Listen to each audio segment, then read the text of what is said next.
Good evening, Spirit and Truth Sanctuary. Happy Wednesday to everyone. Glad you're joining us tonight. Hopefully, you had the chance to get the email that we sent out today. Always like to try to send the questions. That seems to spark some good discussion. If not, you can have a chance to look at it in your notes now. But I think tonight's going to be a pretty powerful session. I'm looking forward to the discussion and the teaching. And before we jump in to our teaching tonight, we're in our Fully Awake 365 devotional. Today is June the 28th. We are still on the theme of respecting the journey of others. And so let's do this real quick. Let's grab our prayer of surrender. And we're going to kind of jump in a little bit more quickly than normal because I really want to leave some time for discussion at the end. Come on, let's pray together. Spirit of truth, carry me where you will. Bring to me what you will. Take from me what you will. Awaken in me what you will. The Christ man is around me. The Christ mind is in me. The Christ power flows through me. And the Christ mystery exists as me. I believe it. I perceive it. And now I receive it. I am surrendered. Amen. And so it is. So today's devotion, we're so proud of our Fully Awake 365. Hopefully it is a ministry tool that we'll use for many years to come to connect us with each other. Today's devotion is called One Blood, and we want to give a little bit of love to our founding pastor and bishop who has made his transition back to spirit more than 10 years ago. But he preached messages, wrote a book called One Blood, and it really was a stalwart in the civil and human rights journey and struggle for the human family to learn how to live together as brothers and sisters. And so let's grab our affirmation at the very top. One blood. We are all the offspring of one source, one creator, and we all share one blood. Every country, culture, and child must learn to coexist, cooperate, and then celebrate our contradictions, complexities, and commonalities. It's a lot right there. Today, tonight I'm willing to be a light of love and interconnectedness, shining into the darkness of fear and separation. Whether we are Caribbean or Canadian, African or Anglo, we can live, move, and have our being and becoming in the Christ mind, where there are no cultural boundaries separating God's creation. Today I declare I am one blood with all of humanity. So most of us might remember the Jacksons song. I think they had switched their name from the Jackson 5 to the Jacksons at this point, if you want some Jackson history. They wrote a song called Can You Feel It? We actually do this song at our church. Can you feel it? The whole world is coming together now. We're all the same. Look at the lyrics of this. All the children of the world should be loving each other wholeheartedly. Yes, it's all right. Take my message to your brother and tell him twice. Take the news to the marching men who are killing their brothers when death won't do. Because we're all the same. Yes, the blood inside me is inside you. Can you feel it? Not just the beat, but can you feel those lyrics? Can you feel the love that it took that was behind those lyrics? Interesting that people of different countries, different cultures, different races can actually donate blood to each other.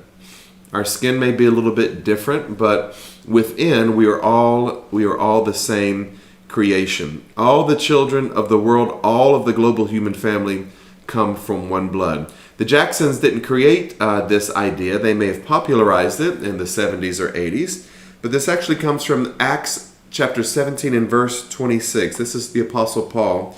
And he has made from one blood every nation of men to dwell on all the face of the earth. Isn't that beautiful? All right, let's grab our prayer together at the end. One source. Today I am aware that I share the same blood with all of your creation. Let me be a symbol of harmony.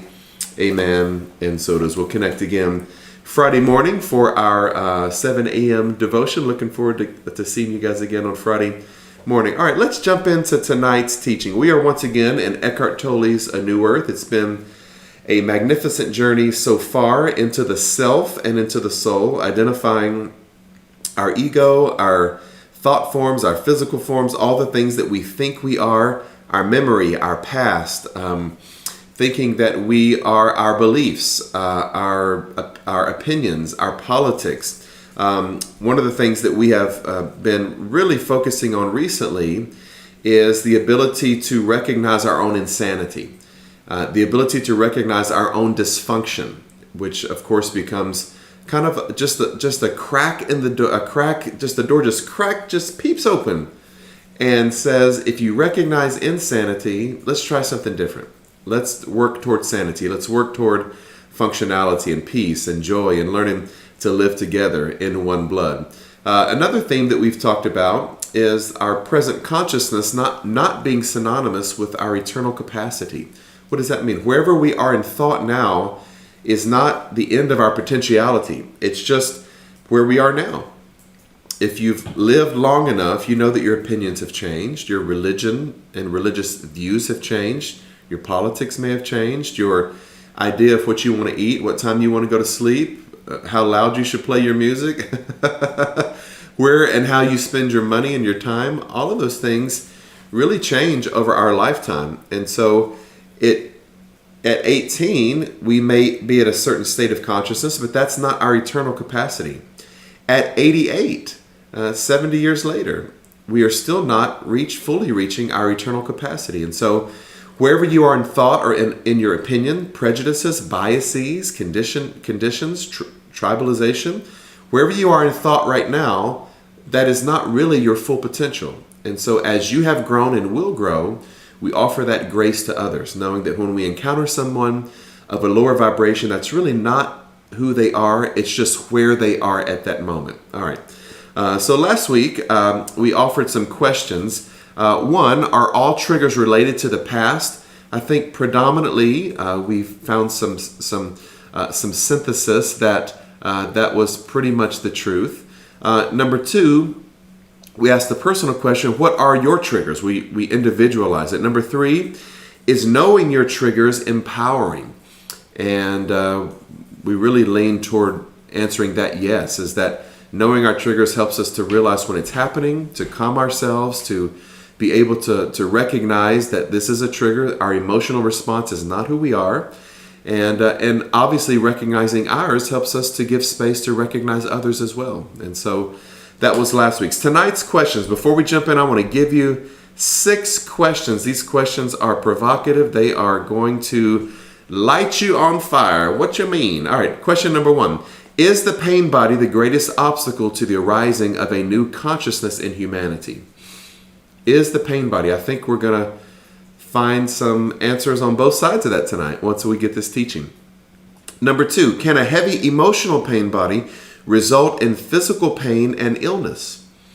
So when we feel the heavy emotional pain of our past, memories, experiences, can that eventually result in physical pain and illness? Number 3, is a heavy pain body the beginning of freedom from the ego?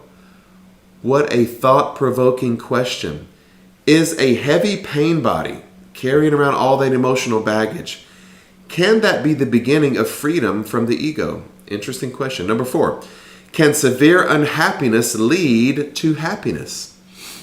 Very interesting. Can severe unhappiness lead to happiness? Number 5, is there learning and change without pain?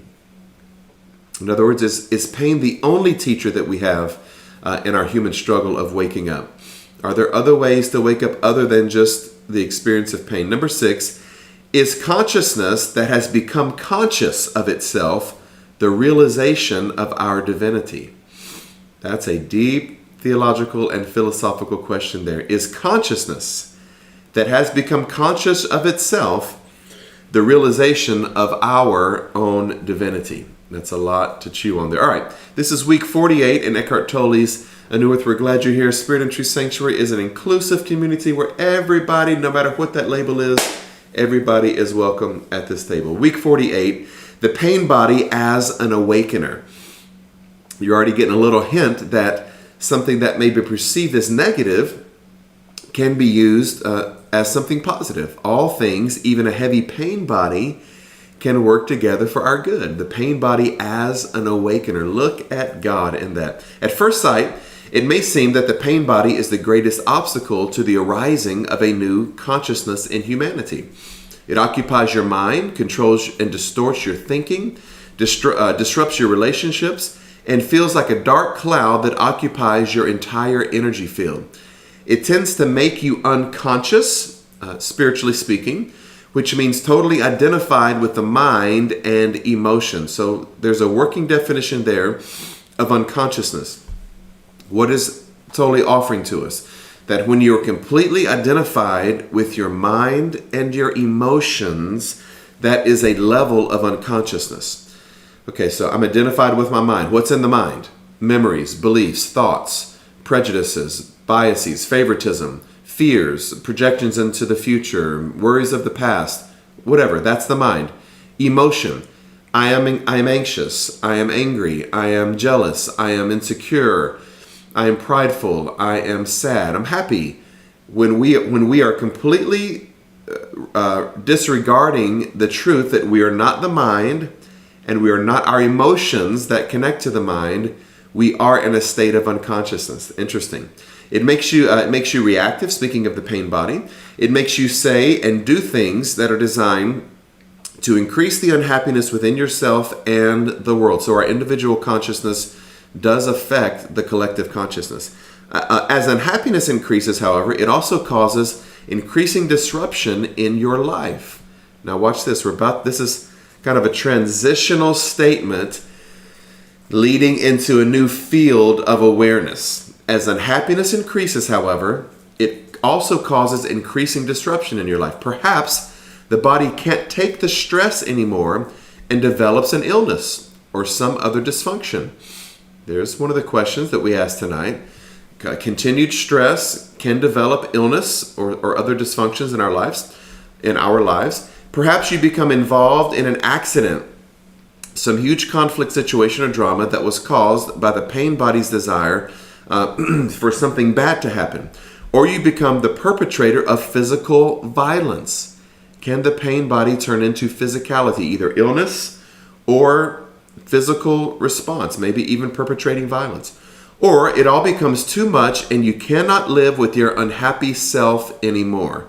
Love that statement there.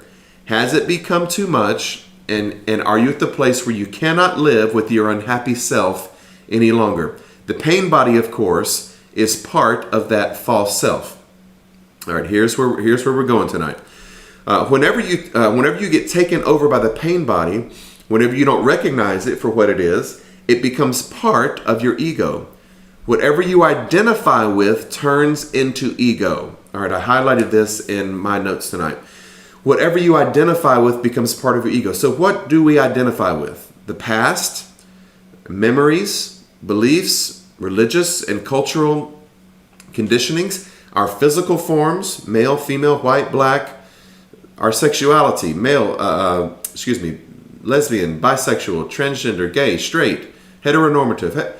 All of that becomes a part of the ego because that's how we identify ourselves. So anytime we think we are any of those identities, we are feeding the ego in some way. The pain body is one of the most powerful things the ego can identify with, and it needs the ego to renew itself. That unholy alliance, watch this shift. The unholy alliance of the pain body fueling the ego, that unholy alliance, however, eventually breaks down in those cases where the pain body is so heavy that the egoic mind structures, instead of being strengthened by it, are becoming eroded by the continuous onslaught of the pain body's energy charge. Listen to this. In the same way that an electronic device can be empowered by an electric current, but also destroyed by it if the voltage is too high. So isn't this an interesting dynamic that Tolle is offering? When the pain body becomes so heavy, it can actually turn in on itself. And so I might ask the question tonight as a seventh question, is having a heavy pain body better than a light pain body? A light pain body maybe is something we can tolerate. Maybe we can live with it for a long time. It's just kind of nagging. But a heavy pain body eventually turns in on itself. So what is it we say at Spirit and Truth fairly regularly. We say change will happen when the pain of remaining the same becomes greater than the pain of change. Wow. So what if your pain is not as great as the pain of change? Well, you may not be ready to change yet. But when you have a really heavy pain body, you can no longer tolerate it. You can no longer live with your unhappy self. That becomes a catalyst to fuel, I am so sick and tired of being sick and tired. I'm so tired of being unhappy. I'm willing to let go of all of this mindset that causes this heavy pain body. That is an interesting dynamic. People with strong pain bodies often reach a point where they feel their life is becoming unbearable, where they can't take any more pain, any more drama. One person expressed this by saying plainly and simply that she was fed up with being unhappy. Anybody remember Mary J. Blige's song "No More Drama"? I think we felt that in some of Tina Turner's expression when she just cried out, "What's love got to do with it? I'm so tired of being in love with somebody that doesn't love me. I'm just considering love as a secondhand emotion now." Yeah, many artists have spoken about being sick and tired of the pain. Carly Simon, "I haven't got time for the pain anymore." Yeah, that's an interesting one. Some people may feel, as I did, that they cannot live with themselves anymore. Inner peace then becomes their first priority. How do you know when inner peace is your first priority? You begin to intentionally seek and pursue peace, okay? And you begin to get away from people who are causing a lack of peace in your life. That's interesting right there. Their acute emotional pain forces them to disidentify from the content of their minds and the mental, emotional structures that gave birth to and perpetuate the unhappy me. Wow. What is it that's causing our unhappiness?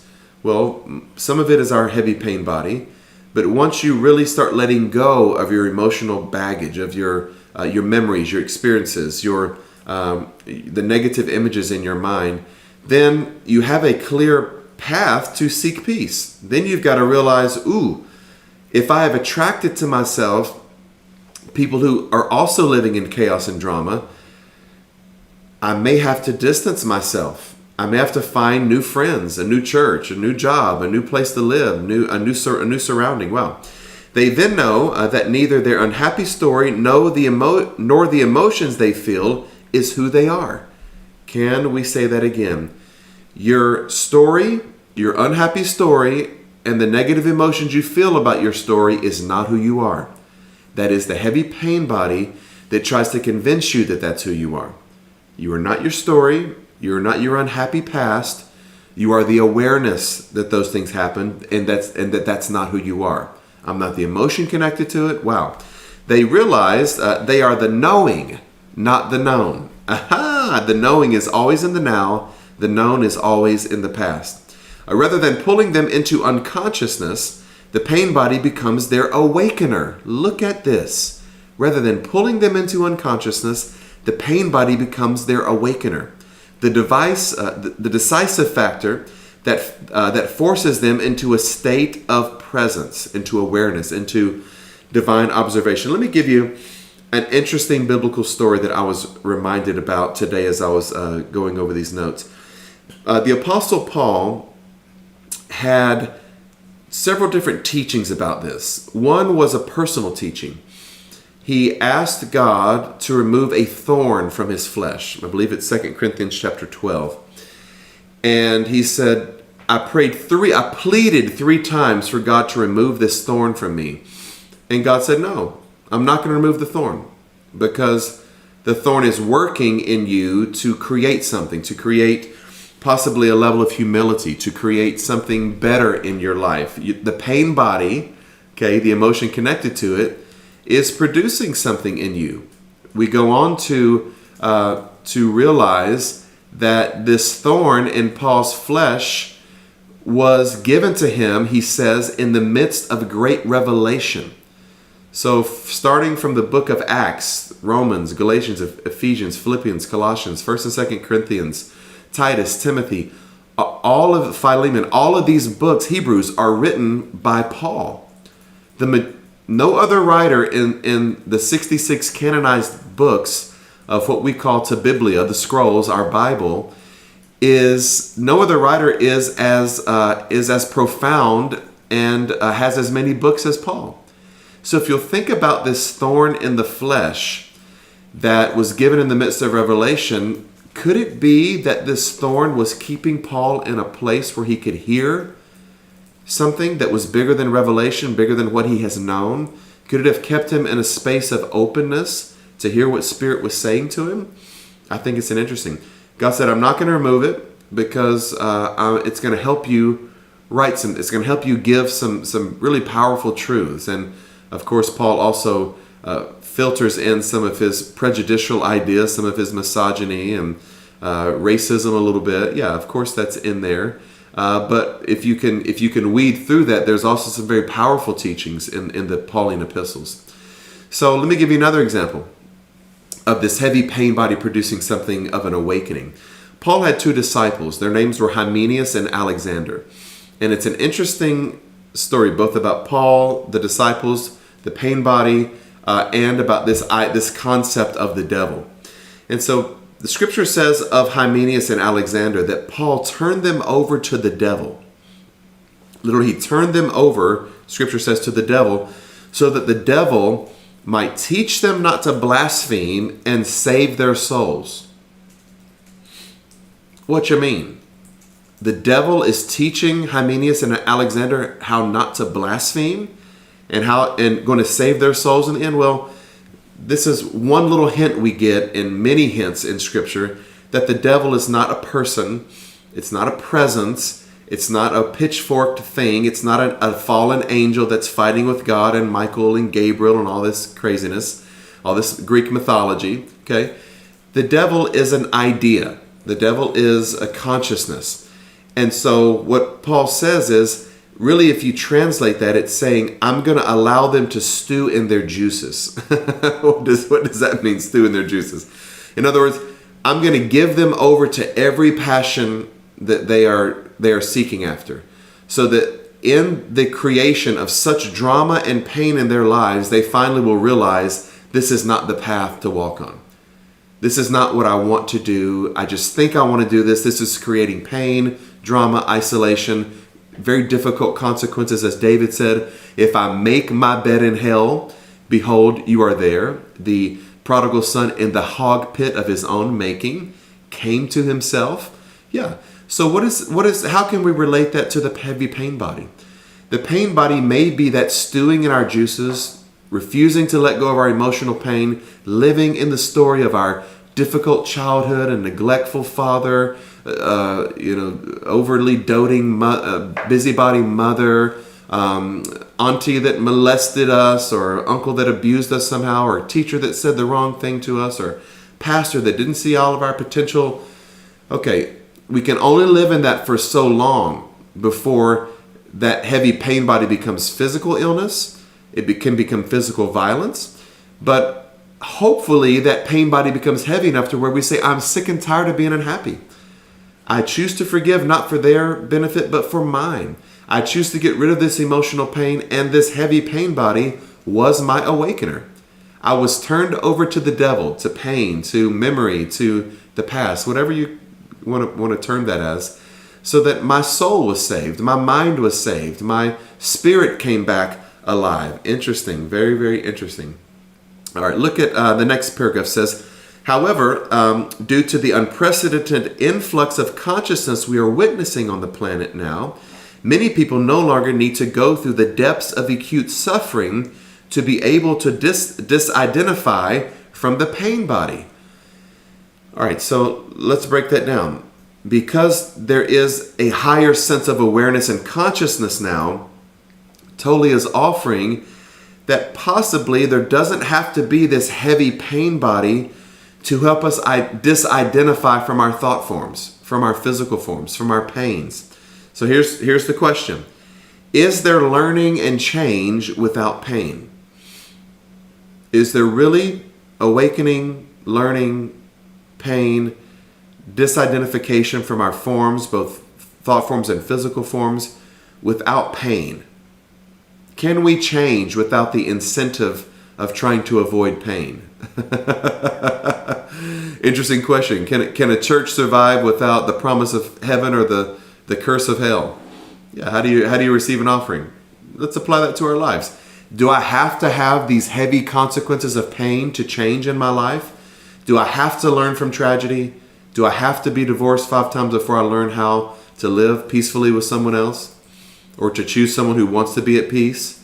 Yeah. How can I change without the incentive of avoiding pain or without the catalyst of pain? I think that's an interesting question.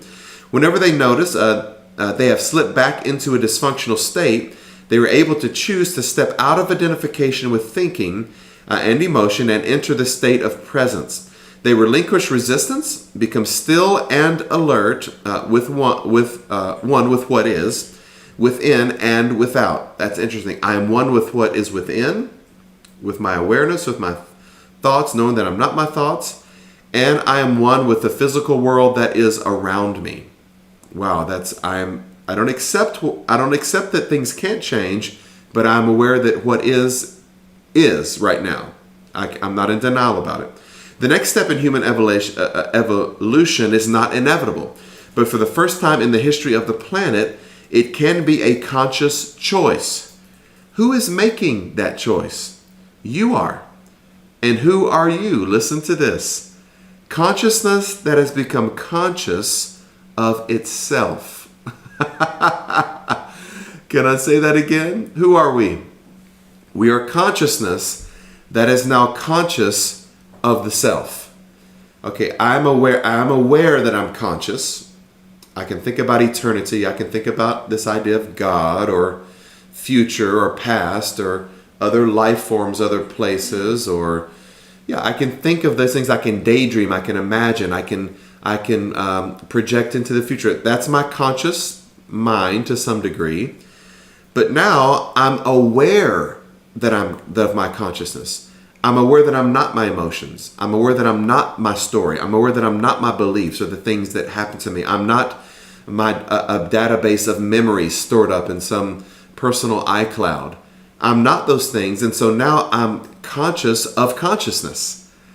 We ask the question, there is this, what we might call divine image, or realizing our divine selves. All right, I want to run back through our 6 questions tonight, and then we'll jump into our discussion. Was this an amazing teaching tonight? Wow, I love this teaching. Number 1, is the pain body the greatest obstacle to the arising of a new consciousness in humanity? Number 2, can a heavy emotional pain body result in physical pain and illness? Maybe some of these questions strike you more than others. Number 3, is a heavy pain body the beginning of freedom from the ego? Can a heavy pain body be the mark or the beginning of freedom from the ego? Number 4, can severe unhappiness lead to happiness? Number 5, is there learning and change without pain? Can we learn and change without pain? Interesting. Number 6, and finally, is consciousness that has become conscious of itself the realization of our divinity? All right, my peoples, let's talk tonight. All right, D.E., all these questions are going to keep me on my toes tonight. Let's see here. Lots of good responses so far. Miss Bobby responded to number 2, can a heavy emotional pain body result in physical pain and illness? She said, yes, you can get so stressed out worrying about painful circumstances or situations. It can cause illness in the body, getting overwhelmed and feeling anxiety, also losing your appetite. Yeah, that mind-body connection, Miss Bobby. How about this perspective? What about our pain body causing physical and emotional damage to others? Especially when there are small children with us or around us who are not aware of their own capacity or agency yet. Yeah, when we're grown, we can just kind of say, nah, I don't want to be around that. That person's toxic, or their pain body's too heavy. Or watch this. What about a pain body that causes illness in your body, and now you desire constant attention, constant sympathy from others? That affects people around us, doesn't it? Yeah, that heavy pain body that finds itself into emotional illness affects the peace of others, and then physical illness affects everyone around us, even family members that we have who choose not to take care of themselves. That affects all of us in some ways. That's good, Bobby. Thanks. She also responded to number 4, can severe unhappiness lead to happiness? She said, unhappiness can lead to happiness when you make a change, walking away from disturbing and toxic relationships, realizing that person is very unhappy with themselves and want to keep us unsettled. Yeah, sometimes you just get enough, don't you, Bobby? Yeah, I have been unhappy with this person long enough. They are refusing to be happy. I am not going to be around it anymore. That's great. Thanks, Bobby. All right, let's see.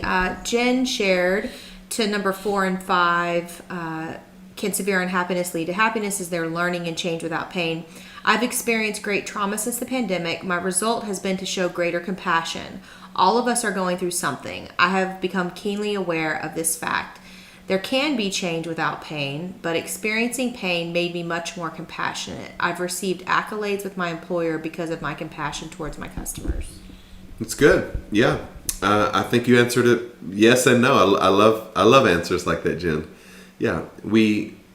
Pain can cause a sense of deeper awareness, compassion, empathy toward others. And we also have the potential to transition in thought without pain. I think about it kind of this way, Jen. I apply this to kind of a progression of thought. If you look at the human struggle, dating back to the cuneiform tablets of the Mesopotamian antediluvian cultures, this is almost predating the Garden of Eden story. Okay. There are stories in basically hieroglyph of this ancient culture called the Anunnaki that are kind of already subjugating other humans, causing them to work in mines and digging for gold and precious metals and treating them as slaves and as bondservants. This is not beginning in Egypt with the children of Israel. This predates biblical history. Yeah, it's really sad that pain had to keep coming and coming and coming. But the truth is, in my lifetime, when in the 1960s during civil rights, people began to wake up to freedom, equality, justice, things of that theme and nature. And as people began to wake up, that's really all the pain that we needed. We didn't even really need that pain, but that was enough pain. But then we had to go through other painful awakenings. Women's rights, LGBTQ plus rights, immigrants' rights. Now in religious circles, the rights of everyone to express their religion as they want to. We could have learned all of that lesson with the first pain. But for some reason, the pain doesn't always teach us everything we need to know. It does take a personal awakening. I love it, Jen. The answer is yes and no. That's good.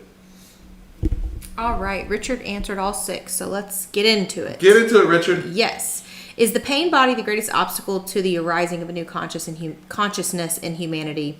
He said no. However, one of the greater obstacles, unawareness and not accepting reality or truth, are far greater obstacles.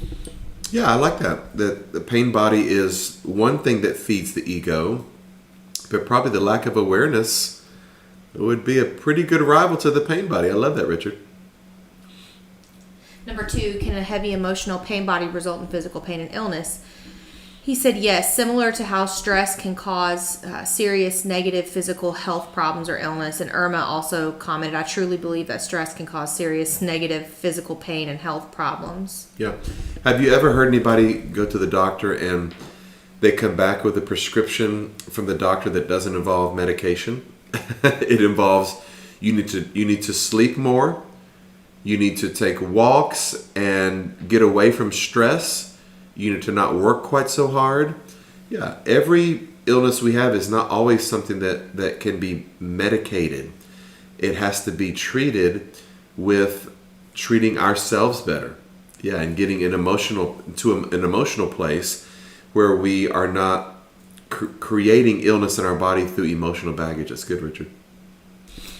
All right, let's see. Number 3, which is a heavy pain body the beginning of freedom from the ego? He said yes, to a greater degree. However, the beginning of freedom from our ego begins when we no longer use our pain body as a security blanket. Look at that. That's even a higher dimension. Get on up in there to the seventh heaven, Richard. I love it. Yeah, it can. The pain body, was that answer to number 3, Brandon? Let's see. Yeah, the heavy pain. Is it the beginning of freedom? Yeah, it can be, but it doesn't have to be. Yeah, I love that, Richard. The pain body certainly can get so heavy that we just can't take it anymore, and we want freedom from our mind, freedom from difficult images. But it's also really, as you answered number 1, the lack of awareness can fix all of that. When we become self-aware, knowing that we're not all of these different thought forms and physical forms, we are the observing presence that in some ways has a neutrality. We are not the things that happen to us, or even the things, think about the things we've done in our lifetimes, or in our lifetime. I'm not the bad mistakes that I've made.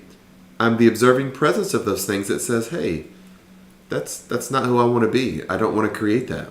And so I'm not the thing even that I chose. I'm the awareness that that's not who I am. I love it, Richard. All right, number 4, can severe unhappiness lead to happiness? He said yes. That is when we have had enough and begin to consciously let go of our unhappiness. I've had enough. I am sick and tired of being sick and tired. Broke, busted, and disgusted. I'm willing to try something else. Doesn't that resonate, Richard, back to humanity's greatest achievement of being aware of our own insanity? Sometimes choosing to live in constant emotional pain is insanity. I had friends who, they're a gay couple that joined, they actually joined Brandy's and my church when we were at Grace Church, and they're still dear friends. And they'd been raised in very heavy religious doctrine, all the abomination scriptures, Leviticus, 1 Corinthians, all the hate scriptures, against gay people in the scripture. And they found safe haven and sanctuary with Brandy and me at Grace Church. But yet they would go back to the church of their childhood, and they would come back very tormented and say, D.E., I just had such a difficult week, and I went back to visit my family, and I went to church with them. And when we walked in, the preacher changed his sermon and started preaching the hate scriptures at us as a gay couple. And the second time they went back, they came back and told me again, and I said, hey, there's no new learning in the second kick of a horse. You should have learned the first time you went back not to go back anymore. Okay? Our job is not to change other people's lower levels of consciousness. We know that that's not their eternal capacity. That's just where they are. But you're putting yourself in harm's way now. All the learning was in that first visit back to your church. Don't go back anymore. Don't seek for love in places of rejection. It doesn't work that way. Thanks, Richard.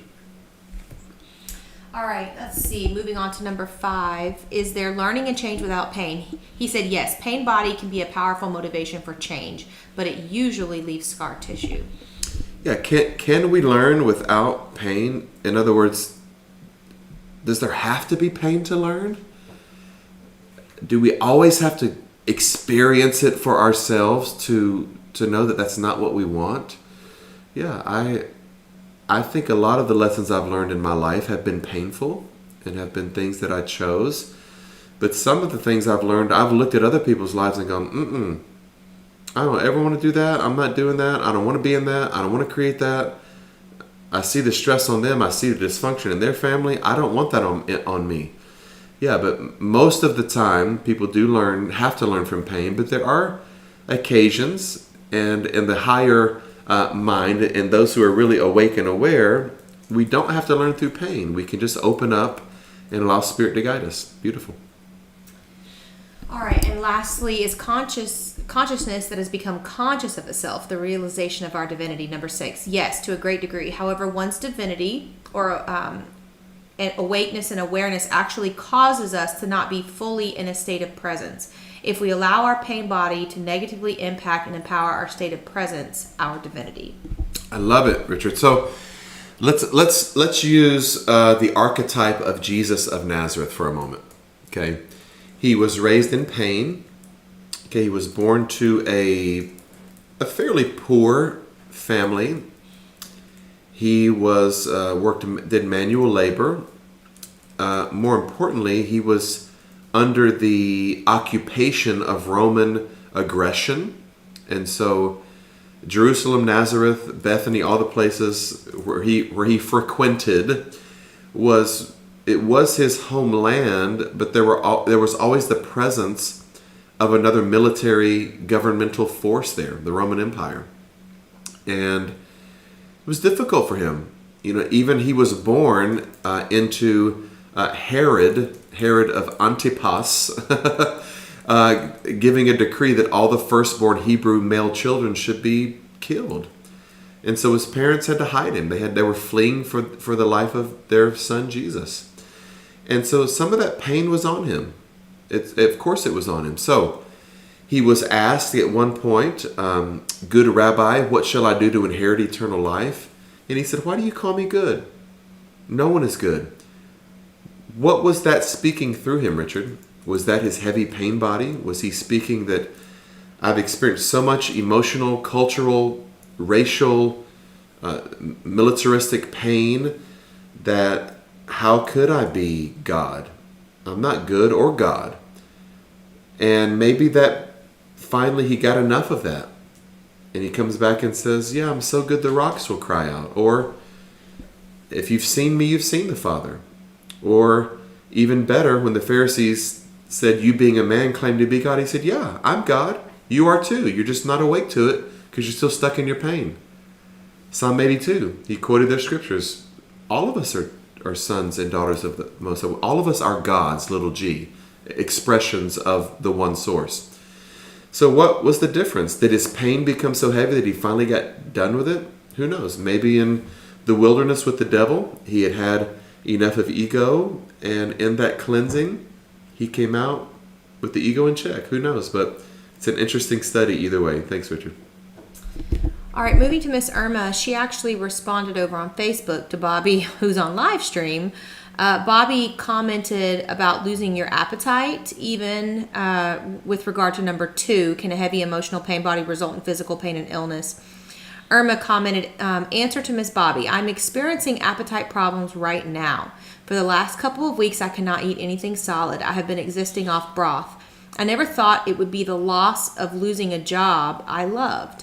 I didn't work for the money. I worked for helping people get the medical equipment they needed for little or no costs. It made me happy every day. Now I feel like I'm lost. Wow, yeah. And so there's a lot to unpack there, Irma. Let me tell you anecdotally a little story first. My maternal grandmother died when I was like 5-6 years old. So I never really knew her. I don't have many memories of her. I was so young when she died. But I have some memories of my mother being in trauma over watching her mother die. Her mother died of cancer, and I think she weighed about 60 pounds when she died. Her body really was just kind of like a skeleton. And the doctors were just kind of keeping her alive. And my mother was praying that her mother would die. She didn't want her to suffer anymore. And my mother would not eat. She couldn't sleep. She was just, and if you know my mother, she's a very highly positive person. She loves to laugh. She's always got a new project. She's 85 years old and thinks like a 17-year-old. That's just kind of who Elva Clarice is. But in that season of watching her mother suffer, she was suffering. My mother had lost tremendous weight, and it was an interesting dynamic. It's an interesting dynamic for my family to talk now, because my mother, who was raised really very religiously, Pentecostal holiness, said, D.E., if a dog becomes that sick and that much in pain, we humanely put them out of their misery. You take them to the vet, and the vet helps them. We call it putting a dog to sleep. She said, why could my mother not have been put to sleep? She suffered 60 pounds. My Nana, I think, was about 5'6". She was a 5'6" or 5'7", a taller woman. She was probably 150 pounds. She had lost 90 pounds, and they knew that she was going to die, but they wouldn't help her. Or the American Medical Society doesn't think it's okay to help someone pass. And so they forced her to basically become an emaciated skeleton, which forced a lot of difficulty on my mother as well. My mother would not eat. She couldn't eat. Yeah, well, in some ways, Irma, whether it's a loved one, whether it's identifying ourselves with the job of who we are, those things really become, I'm going to be compassionate when I say this, Irma, but they become our ego. We are not our relationships, even though they're very dear to us. We are not our job. We're not our careers. We are not necessarily a mother, a father, a daughter. We are the observing presence of these things. And so all of these roles that we play become very much a part of our identity. And so I don't have cheap advice for you, Irma. The only thing I would say to you is you're bigger than any job you've ever had. And I know you're in suffering right now. Let me tell you from my experience, I'm bigger than the building of the Cathedral of the Holy Spirit. I was raised in the 4th largest church in America. My understanding of life was taken away from me through scandal and through the message that I preach, both. Now I pastor a very small church that I love with all my heart. And at some point I had to say, I'm not a building. I'm not being on television. I'm not a megachurch pastor, and I'm okay with that. I am joy. I am love. I am peace. I'm happiness. If I didn't preach anymore, I would have to say to myself, I'm not a preacher. If I never taught again, teaching is not who I am. I am an observing presence. And so it's easy for people to say that to us, but until you go through losing something that's dear to you, you really don't know what that feels like. And so I would just encourage you, Irma, to know that your time has not been wasted. You've helped so many different people, and there's still much more for you to do and accomplish. Try to allow that to soothe your soul tonight. You're bigger than that job. You're bigger than any identity that you've carried. You are an observing presence. You are righteousness, peace, and joy. We love you, Irma. Get something on that stomach. Miss Bobby wrote back, Irma, get back your passion by getting into other situations that will be fulfilling. You have the spirit of help on you, which is beautiful. So I thought that was nice. Beautiful. Miss Laverne commented for number 4, can severe unhappiness lead to happiness? Yes, to me, severe unhappiness can lead to happiness with the proper treatment. Took psychology class in college, and it helped me to understand our behaviors and complex minds. Isn't that interesting, Laverne, that sometimes we don't seek for help when the pain body is light? When our pain is manageable, we don't seek for help. Think about in our physical bodies. I have every morning that I wake up, every day that I live now, I've got little pains that I just kind of manage with Advil or ice or some type of ointment that, Dr. Banks gives me to try different things, or stretches or something of that nature. But if something became very chronic to where I could not exist, I would be like, yo, we got to deal with this right now. I am not living in this pain. Well, my pain is fairly light to some degree. Well, how do we deal with that emotionally? Yeah, when our emotional pain becomes really, really heavy that we can't even manage our lives, we seek for therapy, we seek for counselors, we seek for change, for a shift, for a way to define our lives without the baggage of that pain. I like it. And I love that you brought a little psychology to us. Thanks, Laverne. All right, Miss Cheryl, I think this is in response to number 5. Is there learning and change without pain? I would say that it was pain that facilitated my shift in consciousness. Instead of dwelling in the painful experience, I surrendered to the process and discovered endless possibilities. The Bible represents exemplars that humanity must experience pain to evolve. Even Jesus suffered before enlightenment. Most spiritual teachers, as Tolle, has experienced pain before enlightenment. Tolle experienced pain. The scripture, Cheryl, about Jesus, he grew in grace and truth through what he suffered. Yeah, he suffered correction. He suffered the cross. He suffered the ego. He suffered culturalization, tribalization. All that was part of Jesus' suffering. Hebrews chapter 5, and then again in chapter 12, whom the Lord loves, he chastens. We have to be corrected to understand change. You know, Cheryl, I'll offer from my journey, thanks for offering from your journey, that I have learned from change, and I've also learned from openness. I'll give you a story that I haven't told many times, but I was asleep. I don't know if I was asleep or just kind of in that middle, you know, when you're not quite asleep, you're not sure you're asleep. Anyway, I felt myself in a dream state, and I sensed another presence with me in the dream. And the presence said to me, ask me what you will. What do you want? And I said, I want perspective. And at that time, I didn't even really know what I was asking for. I was like, perspective of what? I woke up and thought, why did I ask for that? It's such a weird dream. The next day, I turned on Christian television, Cheryl, and they had this big billboard in the back, this big kind of like almost like a scoreboard. And it said, the number of souls that have been saved since we've been on this air, preaching the gospel. And it was like a couple million people or something.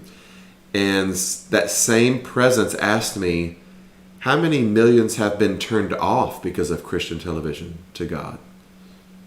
And I thought, ooh. The next awakening was I began to listen to secular music and found just as much spirituality in secular music as I did in gospel music.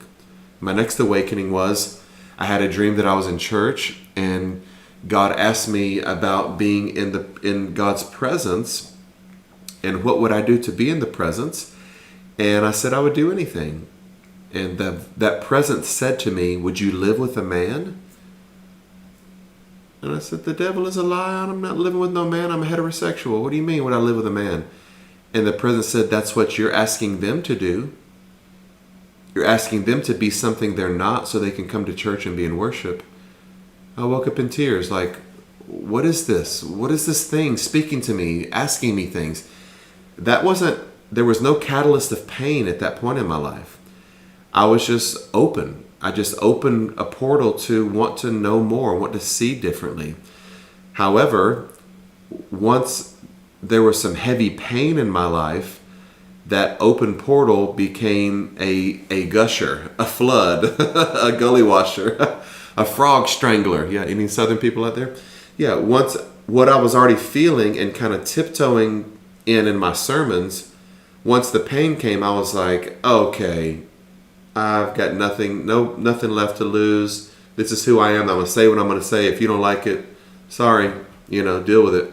I became more bold and was not apologetic for the things that Spirit was speaking to me. And so it was both, Cheryl. It was the pain that caused change in my life or fast forwarded the change, but it also was an opening of the mind to hear what Spirit is speaking to us. I love that it can be both. Thank you, Cheryl. All right, we have, let's see, a couple more to get through here, and they're worth it. So I know we're at 2 minutes, but hang with us. Dr. Sharunda commented, let's see, do I have to go through, or number 5, is there learning and change without pain? I don't have to go through pain to learn. I can learn from others. As our parents used to say, if you see somebody else jump in the lake, it doesn't mean you have to. Woo, that's good, Dr. Schroeder. Yeah, but I thought to follow that up, Richard wrote back in and said, hey, listen, it's hard enough to have to deal with our own pain body experiences. How do we not allow another's pain body to become our own pain body? I thought about that, like, how do we keep from jumping in that lake with that person? That's really good, Dr. Schroeder. I'll offer this with that. By the time I was 19, I was having to we had such a large church, I was meeting with people on a weekly basis who were in financial dire straits, coming to the church asking for money, for help, for pay this, can you pay this, can you pay my car note, can you pay my light bill, can you pay this, and I was such a bleeding heart. I would just always say, I'll try, let me try. We were always in debt, always obligated more than what we could afford. And yet we were still giving out money and scholarshiping kids to the academy and all these kind of things. And so me dealing with the process of benevolence at our church and watching some people who really were just fell on hard times. They maybe in some ways they could help it, but really couldn't help it. But then watching other people come in and, with credit card debt and all this stuff, and one couple came in and asked for us to pay their mortgage. They just got back from vacation. I was like, what is going on here? And in that process, Dr. Sharonda, I began to say, I don't want to be that. I want to live beneath my means. I don't want to be a spender. I want to be a saver. It doesn't mean I don't want to enjoy my life. I still enjoy my life, but I want to be a saver. I want to put away money. I want to invest. I want to make interest on my investments, as Jesus taught in the parable of the talents. I didn't necessarily have to experience the pain of being impoverished to know I don't want to be that. And I've had just enough brush with financial trauma and drama that's not what I want in my life. I don't have to learn that lesson the hard way. And so I see others that are going through it and others that are creating it right now, whom I love dearly. And I can't stop them from doing that. I can only pray that they will stop. But I can learn from the pain that they're creating and say, that's not for me. It's good, Dr. Sharonda.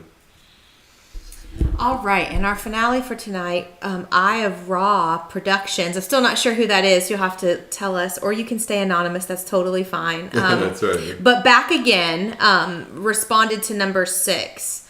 They responded, my answer to number 6 comes from what I am learning from this study. When consciousness becomes aware of itself, it recognizes its inherent divine nature.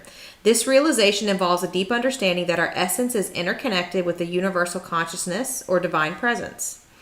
It is the recognition that we are more than our individual egoic identities and that we are fundamentally connected to the source of all existence. Whew. This realization of our divinity transcends the limitations of the ego and allows us to tap into a profound sense of oneness, love, and spiritual truth. Look at here. Preach, preacher. So I don't know what the inspiration of Eye of Ra is. It is harken back to Egyptology. But one of my friends, we don't see eye to eye on everything, but I met years ago with a man named Ray Hagins, if you're familiar with Egyptologists. He's African American, but really teaches some very undeniable connections because Egypt is part of Africa, to Egyptology, hieroglyphic revelations to people of color. And I had the privilege of meeting with Ray Higgins. Came to our church one day, had heard me teaching, and just showed up and said, I want to talk to you. But he is in the hospital now, and I'm just sending my love to him. He's a wonderfully brilliant Egyptologist, and I want him to be healthy and whole and live as long as he can. Anyway, so when you were talking Eye of Ra, I was thinking about artificial intelligence. Think about the connection there. Something that has become aware of itself. Hasn't been on the news the last month? What about if computers become aware? Well, computers already have a sense of consciousness. I was meeting today, I had a Skype call, and one of the people on the Skype calls, their name was Sari or Sari. Sari or something like that.